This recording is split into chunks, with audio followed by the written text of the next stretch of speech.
In the year 311, Lu Kuan, appointed by the Western Jin dynasty court as the chief inspector of Bingzhou, found the long-lost mother Wang and nephew Shihu of Shilu. He sent his subordinate Zhang Ru to escort them to reunite with Shilu, along with a letter of persuasion to surrender. Lu Kuan was a famous literary figure, musician, and poet during the Western Jin period.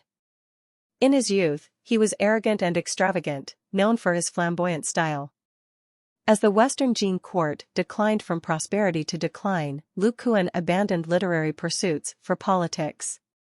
The more than 1,000 people led by Lu Kuan were one of the few remaining forces in the Central Plains resisting Lu Yuan's Han state under the Western Jin dynasty. Lu Kuan, a great literary figure, wrote a persuasive letter to Shilu. The letter was splendidly written, with grandeur and confidence, drawing upon classic references and expressing firm convictions, captivating the reader. In the letter, he praised Shilu, acknowledging his illiteracy but noting his military tactics aligning with Sun Tzu and Wu Qi's strategies, portraying Shilu as an exceptional individual. He promised Shilu high-ranking positions and noble status. However, he also stated that throughout history, there had never been a minority ethnic group ruling as emperors. Their achievements were limited to being eminent ministers. At this time, as the Western Jin court was declining, Lu Kuan, finding himself in a disadvantaged position, attempted to win over Shilu, yet he couldn't shake off the sense of superiority held by the Han elite. It's quite evident that Shilu possessed a much higher understanding of history, society, and politics compared to Lu Kuan. In his reply to Lu Kuan, Shilu stated, "Walking different paths is not something that bookish individuals who lack worldly knowledge can comprehend. Your loyalty should be pledged to this dynasty, but I am a Hu, non-Han, person, and it's difficult for me to emulate." Shilu indirectly mocks Lu Kuan as someone who is merely bookish and lacks worldly knowledge. Shilu's idol, Han Prince Lu Yuan, was a Xiongnu nobleman who underwent Han cultural assimilation from childhood. He was talented in both literary and martial arts, possessed charisma, and had a good reputation at the court. However, he was repeatedly suppressed and marginalized by Han bureaucrats, never achieving his ambitions. If even his idol, Han Prince Lu Yuan, faced such treatment, how could someone like himself, who doesn't understand Chinese characters and comes from a slave background, expect to be valued by the Western Jin court? In turbulent times, heroes admire other heroes. Shilu greatly admired Lu Kuan's talent and also respected his loyalty to the court. However, he declined Lu Kuan's invitation. As a gesture of gratitude for Lu Kuan's kindness in reuniting him with his mother and nephew, Shilu reciprocated by sending Lu Kuan a batch of fine horses, treasures, and warmly received his envoys.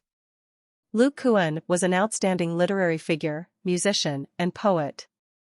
He was able to attract many Han volunteers to follow him in resisting the Xiongnu and Jia tribes. However, Lu Kuan lacked political and military abilities, which led many people to become disappointed in him and depart. Lu Kuan also repeatedly used his position representing the Western Jin court to win over various Xianbei armed forces who regarded the Western Jin as the legitimate dynasty in the Central Plains. He utilized the formidable ironclad cavalry of the Xianbei to combat various separatist regimes in the Central Plains and resist the central government of the Western Jin. However, Lu Kuan's poor political acumen and military skills caused several golden opportunities to be wasted, or easily resolved by Shilu. In the year 315, there was turmoil among the Xianbei tribe of the Wuhuan Tuoba clan. The leader Tuoba Ilu was killed by his son Tuoba Liuxiu, who was then killed by his cousin Tuoba Pugan. Following the death of the original leader Tuoba Ilu, his general Ji Dan led 30,000 households of Jin people and Wuhuan people, along with 100,000 horses, cattle, and sheep, to lead the tribe. They followed Lu Kuan's son Lu Xun, who was serving as a hostage with the Xianbei Tuoba clan, and sought refuge with Lu Kuan in Bingzhou. Lu Kuan was overjoyed at their arrival. In 316, the Han general Lu Yao captured Chang'an, and Emperor Min of Jin surrendered, leading to the complete downfall of the Western Jin dynasty. At this very moment, Shilu marched to attack Bingzhou. Despite Ji Dan's advice, Lu Kuan recklessly deployed his entire army and fell into Shi Li's ambush, suffering a major defeat. The defenders of Bingzhou also surrendered to Shi Lu. With no other choice, Lu Kuan fled alone to the Xianbei warlord in Yuzhou named Duan Piji. In the year 318, there was infighting within the Xianbei Duan clan, and Lu Kuan's son, Lu Kun, was caught up in it. The new leader of the Xianbei, Duan Mabai, treated Lu Kun well and, in his ignorance, persuaded him to write a secret letter to his father Lu Kuan, inviting him to join forces against Duan Pidi. Unexpectedly, this letter was intercepted by Duan Pidi. Although Pidi had a close relationship and trust in Lu Kuan, given the harsh reality of internal strife, he eventually imprisoned Lu Kuan. Lu Kuan, being a respected figure, garnered widespread sympathy during his captivity. Some local officials and Lu Kuan's subordinates attempted to rebel against Duan Pidi to rescue Lu Kuan but failed due to leakage of information. This further complicated Lu Kuan's situation. At this time, Wang Dun, a prominent figure in the newly established Eastern Jin, secretly urged Duan Pidi to kill Lu Ku. As a result, Duan Pidi claimed to be acting on an imperial decree to strangle Lu Kuan to death, along with his 4 sons and nephews simultaneously. Lu Kuan was 48 years old at the time of his death. Just as Shi Lu assessed Lu Kuan, he was merely a bookish individual lacking worldly knowledge. Lu Kuan didn't understand leading troops into battle, yet he didn't die on the battlefield. However, his political ignorance led to his demise at the hands of his colleagues' conspiracy. This illustrates that political struggles can be more terrifying than warfare. Shi Lu was illiterate and couldn't understand military texts, but his skills in marching and deploying troops were extraordinary. Despite never attending school, Shi Lu was also highly adept at political maneuvering. In 312, under the planning of Zhang Ben and others, Shi Lu captured Xianghua city and planned to establish a stronghold there. At this time, warlord Wang Jun, along with 50,000 Xianbei armored cavalry, attacked Xianghua. Despite sending multiple generals to battle, all ended in failure, and Shi Li's troops were greatly afraid of the Xianbei. With no solution in sight, Shi Lu sought advice from his strategist, Zhang Ben. Zhang Ben said, "Among the Xianbei tribes, the Duan clan cavalry is the most valiant and fierce, and their elite cavalry is all under Duan Mabai's command. The Xianbei believe that we are weak and isolated, lacking reinforcements, so they dare not engage in battle. Their morale must be slack and lazy. It's best for us not to engage them for now, making them think we are timid. We will dig over 20 hidden passages in the northern city wall. When they arrive and their formation is not yet stable, we will take them by surprise, directly attacking Duan Mabai's tent.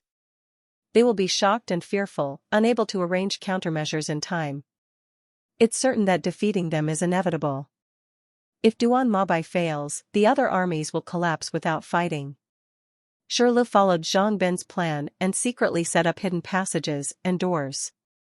The next day, Shi Lu climbed up the city wall to observe the enemy's situation. He found the Xianbei soldiers extremely lax, some even laying down their weapons and lounging around. He then ordered Kong Chang to lead soldiers in a surprise attack through the hidden passages. However, when Kong Chang attacked Duan Mabai's tent, he couldn't breach it and had to retreat, only to be pursued by Duan Mabai. Duan Mabai was unstoppable in his ferocity. Disregarding his accompanying Xianbei troops, he charged straight into Kong Chang's fortress gate, where he was captured by Shi Li's soldiers. Shi Lu was overjoyed. Duan Mabai was the fiercest general among the Xianbei, and many of Shi Li's generals had previously been defeated by him. Each of the commanders advised Shi Lu to kill Duan Mabai. However, Shi Lu had already made up his mind.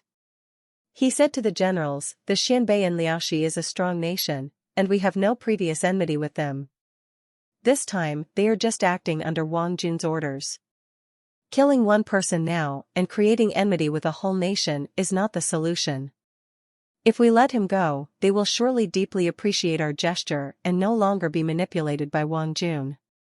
So Shi Lu untied Duan Mabai, feasted and drank with him, and then presented him with generous gifts of gold, silver, and textiles. Duan Mabai was extremely grateful and regarded Shi Lu as his foster father. Shi Lu sent Shi to Zhuyang to form an alliance and become blood brothers with Duan Zhilujuan.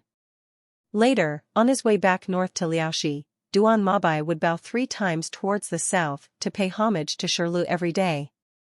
From then on, the Duan clan, represented by Mabai, wholeheartedly followed Shi Lu. With the loss of Xianbei support, Wang Jun's influence began to decline gradually and was soon eradicated by Shi Li. In an era where killing prisoners of war and sacking cities were considered normal acts of brutality, Shi Li's decision to release the captured Duan Mabai, the top Xianbei general, demonstrated Shi Li's exceptional wisdom surpassing the norms of his time.